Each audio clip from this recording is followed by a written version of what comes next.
Hello friends, welcome to our channel. Friends, आज आपण पाहणार आहोत वादीच्या दाव्यास प्रतिवादीने दिलेल्या उत्तराला आपण काय म्हणतो आणि असा कोणता शब्द आहे त्या शब्दाला आपण नेमकं काय WS म्हणतो की रिटर्न स्टेटमेंट म्हणतो आणि ते कसं असते आणि कशा प्रकारे त्याचा उपयोग होतो, तर पूर्ण माहिती आपण या व्हिडिओमध्ये पाहणार आहोत.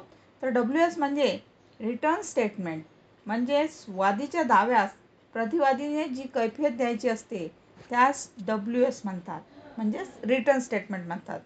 आता कैफियत म्हणजे सविस्तर म्हणणे देण्याची मुदत प्रतिवादीस दाव्याचे समन्स मिळाल्यापासून, म्हणजे दाव्याचा जो समन्स असतो ते समन्स मिळाल्यापासून 30 दिवसांची असते.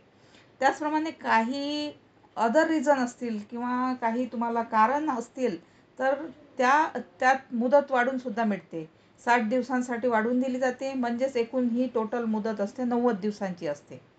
जर प्रतिवादीने वादीच्या दाव्यास म्हणणे दिले नाही, म्हणजे रिटर्न स्टेटमेंट दिलं नाही मुदतीत, तर प्रतिवादी विरुद्ध नो WS किंवा विना कैफियत किंवा कैफियत नाही असा आदेश केला जातो.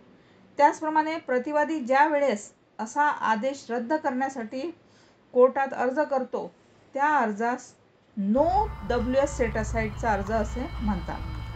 आता त्या अर्जाला कोर्ट निशाणी क्रमांक देतात आणि त्या निशाणीवर वादीचे म्हणणे मागवतात आणि कोर्ट त्या निशाणीवर आदेश करतात, म्हणजेच एक्झिबिट नंबरवर आदेश करतात, ऑर्डर करतात.